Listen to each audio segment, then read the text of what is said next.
Assalamualaikum warahmatullahi wabarakatuh. Kembali lagi bersama saya Gilbariki Muhammad dari KPI 4C. Di sini saya akan menjelaskan sedikit perkuliahan penulisan berita dan artikel minggu lalu, yaitu dengan Bapak dosen Dr. Adi Kusuma. Langsung saja ke materinya. Di sini judulnya memahami dan menerapkan creative writing untuk meningkatkan daya tarik berita dan artikel. Dari kelompok 4 ya ini makalahnya. Nah, pengertian creative writing menurut Gary A. Davis, writing atau kreativitas adalah kemampuan rumit yang terdiri dari banyak komponen keterampilan berpikir. Contohnya menganalisis, membandingkan, mengingat informasi, berpikir secara fleksibel, berpikir secara kritis, berpikir secara logis, membuat sintesis, membuat generalisasi, membuat perbedaan, menyimpulkan, merancangkan atau merencanakan, memprediksi, mendeteksi sebab dan akibat, serta mengevaluasi creative writing ini. Pengertian writing di sini yaitu menulis adalah berkomunikasi untuk mengungkapkan pikiran, gagasan, perasaan, dan kehendak kepada orang lain secara tertulis. Keterampilan menulis sebagai salah satu dari 4 keterampilan berbahasa mempunyai peranan yang penting dalam kehidupan manusia. Pengertian creative writing juga merupakan teknik menulis dengan menggunakan ide kreatif dari sang penulis yang dapat membuat pembacanya berimajinasi bahkan mendapat imajinasi. Di sini ada menurut William Miller, tahapan menulis kreatif terdiri dari 5 ya.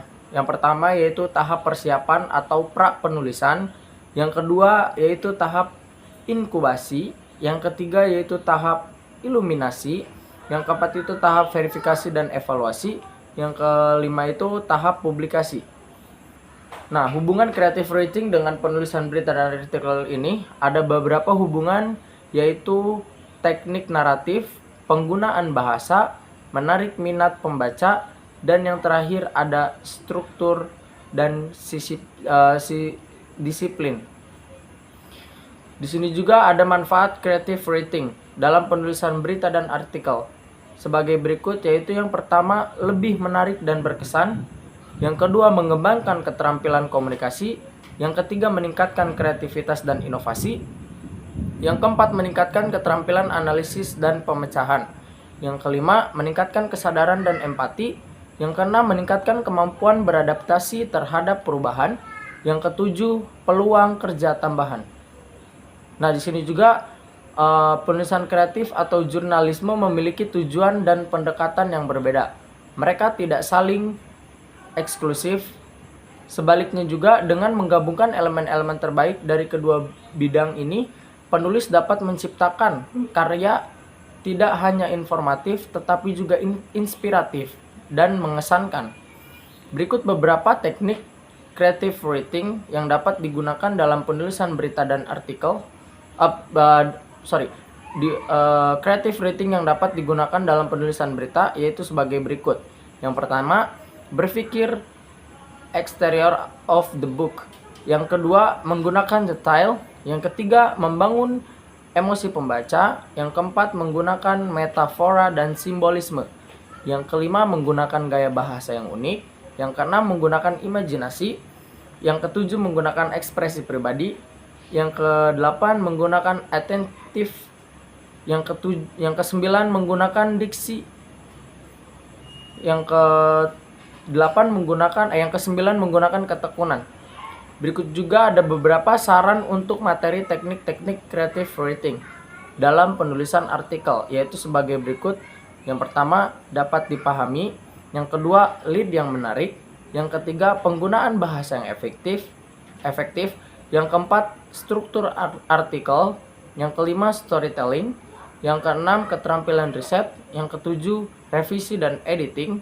Yang kedelapan, etika penulisan.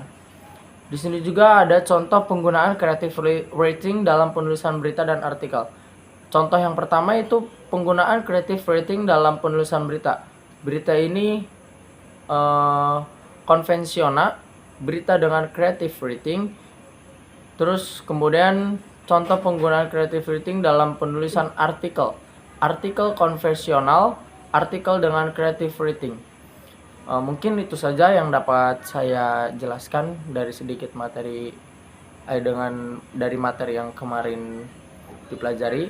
Wassalamualaikum warahmatullahi wabarakatuh.